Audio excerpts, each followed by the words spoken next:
After experimenting a number of ways to try to get our new washer and dryers in, we had to fill this recessed area so that it would be even. We could get our new washer and dryers in. As you can see here, this is the area we had to fill. It just wasn't deep enough to get the new washer and dryers in. And when I'm talking about deep enough, I really mean the depth of the closet. And to make it a little bit more complicated, this area to the left prevented us from having both washer and dryer side by side. So we had to raise the floor to make it all level so we could fit the washer and dryers in. We also had to raise the drain. So we did that by just buying an extension. So we also made sure that it sloped down to the drain just a little bit, but was even to the left side and to the existing floor level so we could have more space to get the washer and dryers in.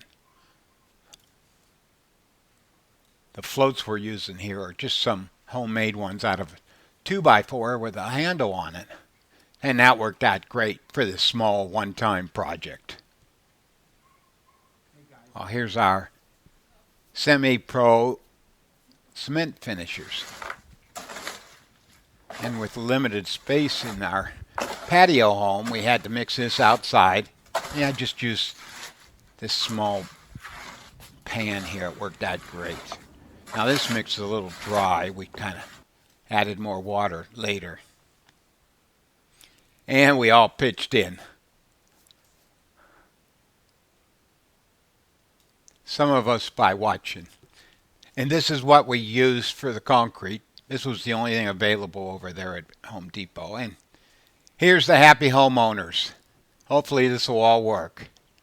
And we also tried cutting out the baseboard so we would get some more depth. But that didn't work out either. So here's the final product.